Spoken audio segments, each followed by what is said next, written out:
Hai, kembali lagi di channel tutorku.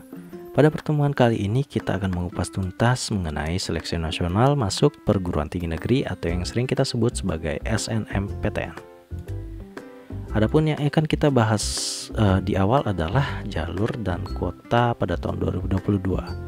Adapun jalurnya adalah yang pertama ada SNMPTN, yang kedua SBMPTN, dan terakhir ada yang disebut dengan jalur mandiri. Nah, untuk jalur SNMPTN itu minimumnya kuotanya adalah 20% dari jumlah total kuota untuk masuk perguruan tinggi negeri. Selanjutnya di SBMPTN itu memiliki kuota minimumnya adalah 40%, dan terakhir jalur mandiri itu maksimumnya adalah 30%. SNMPTN ini itu seleksinya berdasarkan nilai rapot kelas 10 semester 1 sampai kelas 12 semester 1.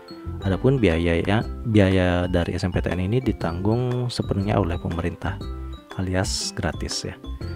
Jadi selanjutnya di SBMPTN itu berdasarkan nilai UTBK atau ujian tulis berbasis komputer. Jadi jika kalian ingin mengikuti SBMPTN, pastikan diri kalian untuk mengikuti UTBK terlebih dahulu. Karena nilai UTBK ini yang akan digunakan sebagai seleksi untuk SBMPTN ini. Untuk biaya di SBMPTN itu ditanggung oleh masing-masing peserta. Dan yang terakhir untuk jalur mandiri itu diselenggarakan oleh masing-masing perguruan tinggi negeri. Untuk jalur mandiri ini berarti kalian harus untuk mengecek website perguruan tinggi negeri yang ingin kalian masuki. Yang selanjutnya ada yang disebut dengan single sign on atau SSO. Jadi jika kalian ingin mendaftar SNMPTN, UTBK, SBMPTN dan melakukan pengisian PDSS untuk sekolah ya. Jadi kalian harus membuat atau registrasi akun LTMPT di portal.ltmpt.ac.id. Adapun jadwal registrasi akunnya itu untuk SNMPTN itu di sekolah itu dari tanggal 4 Januari sampai 15 Februari 2022. Sementara untuk siswa itu 10 Januari sampai 15 Februari 2022. Sedangkan untuk jadwal registrasi akun SBMPTN itu dilakukan pada 14 Februari sampai 17 Maret 2022. Tentunya jika kalian ingin melakukan pendaftaran sebaiknya atau saran saya itu dilakukan jangan di hari akhir dari jadwal ini. Jadi sebaiknya kalian lakukan di awal-awal dari jadwal registrasi ini. Karena biasanya di akhir-akhir dari jadwal registrasi itu servernya akan down. Maka dari itu lebih baik kalian lakukan di awal dari jadwal registrasi ini. Selanjutnya ada persyaratan sekolah. Jadi SMA, MA atau SMK itu wajib untuk memiliki NPSN. NPSN ini apa? NPSN itu adalah nomor pokok sekolah nasional. Jadi selanjutnya ketentuan akreditasi. Jadi akreditasi ini bisa kalian ketahui dengan menanyakan di masing-masing sekolah. Jika akreditasi sekolah kalian itu adalah akreditasinya A, maka 40% terbaik di sekolah tersebut bisa untuk mengikuti pendaftaran SNMPTN. Sementara jika akreditasi B, maka 25% terbaiknya bisa mengikuti. Sementara di akreditasi C, maka 5% terbaiknya bisa mengikuti SNMPTN ini. Persyaratan sekolah selanjutnya, sekolah wajib untuk mengisi pangkalan data sekolah dan siswa atau PDSS. Nah, ini diisi oleh operator PDSS, itu bisa guru BK ataupun staf yang ditunjuk oleh kepala sekolah. Yang selanjutnya persyaratan siswa. Jadi siswa yang berhak untuk mengikuti atau berhak untuk mendaftarkan diri di SNMPTN ini adalah siswa kelas 12 pada tahun 2022. Jadi jika kalian atau jika teman-teman lulus pada tahun 2021 atau 2020, itu kalian bisa mengikuti SBMPTN. Selanjutnya kalian memiliki prestasi akademik yang baik. Selanjutnya ketiga, kalian harus memiliki NSN yang terdaftar di PDSS atau Dapode ya. Selanjutnya memiliki nilai rapot kelas 10 semester 1 sampai dengan kelas 12 semester 1. Yang terakhir, peserta yang memilih prodi seni dan olahraga itu wajib mengunggah portofolio.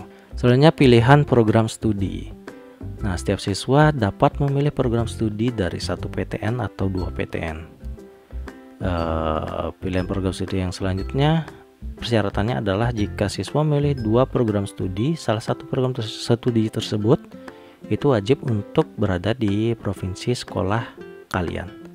Jadi misalkan kalian tinggal di Bali, kalian ingin sekolah atau kalian ingin melanjutkan di Jawa, maka di program studi yang kedua kalian wajib untuk milihnya adalah di Bali.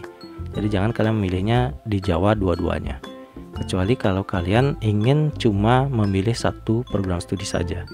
Jadi seperti ini, jika siswa memilih satu program studi, maka siswa dapat memilih PTN yang berada di provinsi manapun. Jika kalian ingin memilih 2 program studi, berarti harus ada satu program studi yang ada di tempat atau yang ada di provinsi tempat sekolah kalian berada. Dan yang terakhir, disarankan tidak lintas minat. Karena di sini menggunakan nilai rapot, maka jika kalian lintas minat, tentunya nilai rapot kalian atau mata pelajaran kalian itu nggak akan linear dengan program studinya. Selanjutnya, untuk tahapan pendaftaran SNMPTN, yang pertama itu adalah pengumuman kota. Itu sudah dilakukan pengumumannya itu pada tanggal 28 Desember 2021. Sementara registrasi akun sekolah itu sudah bisa dilakukan. Yang ketiga ada registrasi akun LTMPT bagi siswa. Dan yang keempat itu ada lihat data. Lihat data ini adalah kita bisa melihat kuota yang diberikan oleh Kemdikbud dalam satu sekolah. Yang kelima itu ada sekolah menentukan siswa yang eligible. Yang keenam itu adalah pengisian dari PDSS. Yang ketujuh itu adalah pendaftaran SNMPTN. Yang kedelapan itu adalah pilih PTN dan program studi. Yang kesembilan itu adalah unggah portofolio. Ini khusus untuk program studi seni dan olahraga.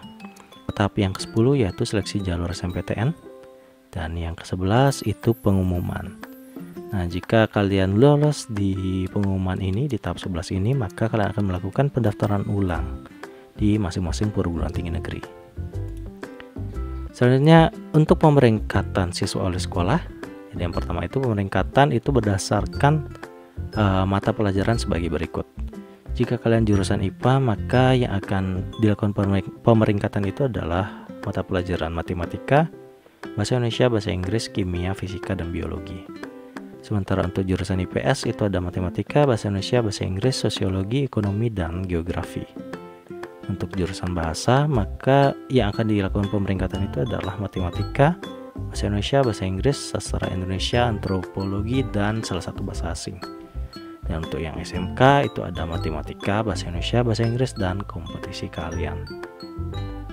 Yang kedua, sekolah dapat menambahkan kriteria lain berupa prestasi akademik dalam menentukan pemeringkatan siswa.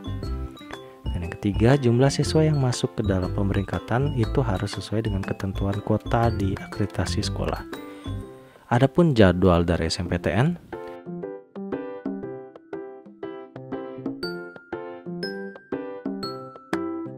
tentunya seperti yang saya katakan tadi, sebaiknya kalian melakukan pendaftaran ataupun pengisian PDSS ini lebih awal. Jadi lebih awal lebih baik agar servernya tidak penuh.